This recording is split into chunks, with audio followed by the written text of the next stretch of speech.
माना यही जा रहा है कि साल 2024 के पहले महीने में राम मंदिर का उद्घाटन कर बीजेपी उत्तर प्रदेश की 80 सीटों को करीब करीब साध चुकी है। वहीं जनवरी के आखिरी सप्ताह में बिहार में खेला कर यानी कि जननायक कर्पूरी ठाकुर को भारत रत्न और नीतीश को साथ लाने का ये जो नया गठबंधन बना है, भारतीय जनता पार्टी बिहार में 40 सीटों पर पूरी तरीके से टारगेट कर चुकी है। और अब फरवरी का तीसरा धमाका, सीएए को लागू कर पश्चिम बंगाल की 42 सीटों पर Bharatiya Janata party bumper vote पाने की तैयारी में। मोदी सरकार पहले ही साफ कर चुकी है कि वो किसी भी हाल में सिटीजनशिप अमेंडमेंट एक्ट सीएए को लागू करके ही रहेगी। कैसे?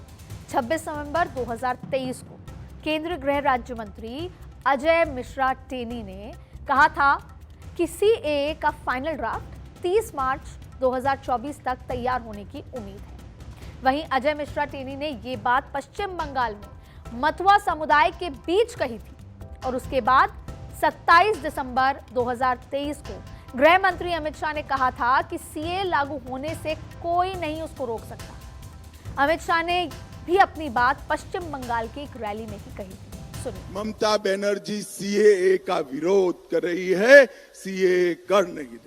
मगर मैं आज इस सभा में कहकर जाता हूं, ममता दीदी, सीएए देश का कानून है, इसको कोई रोक नहीं सकता और हम सीएए को लागू कर रहेंगे। अब देखिए, लोकसभा चुनाव सर पर है और सियासी गलियों में सीएए का शोर भी है और एक के बाद एक बीजेपी के नेता और केंद्रीय मंत्री दावा कर रहे हैं कि सीएए इज कमिंग सून। लेकिन सवाल है कि क्या फिर से इसके विरोध में धरना प्रदर्शन शुरू हो जाएगा?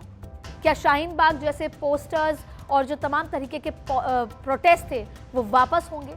और बीजेपी शायद इसकी परवाह किए बगैर इस बार इसे हर हाल में लोकसभा चुनाव से पहले लागू करेगी, यानी कि सीएए के नियम लोकसभा चुनाव से काफी पहले लागू करेगी। और इसके संकेत केंद्र सरकार के कई बड़े अधिकारियों की तरफ से मिल चुके हैं।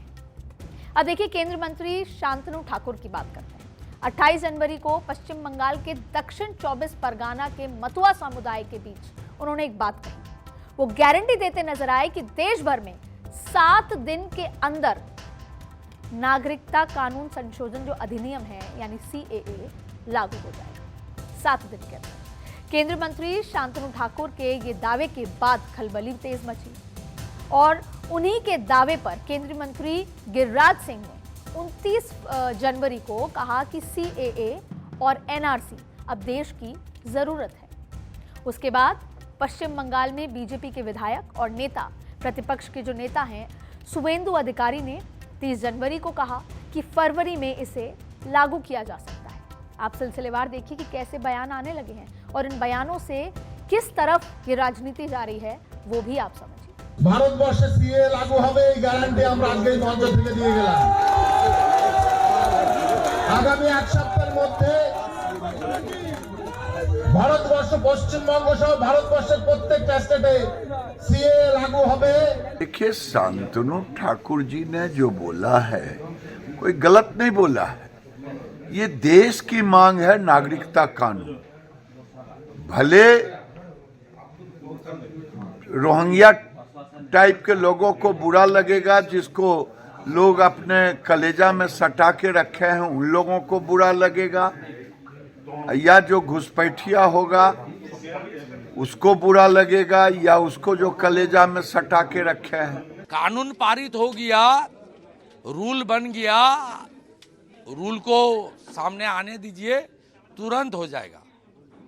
जो हिंदू रिफ्यूजी है उसका जो मांग था 1945 से, वो मांग पूरा होने वाला है। मोदी जी ने ठाकुर नगर में वादा किया था, अमित शाह जी ने बार बार कमिटमेंट किया था, और पूरा करने का टाइम आ गया है। Time is knocking the door. CAA पर नेताओं और मंत्रियों की टिप्पणियों का टाइमिंग समझिए और जहां पर जाकर ये बयान दिए जा रहे हैं उसकी जगह को भी समझिए। इसका साफ संकेत दिया जा रहा है कि सीएए को लेकर सरकार जल्दी में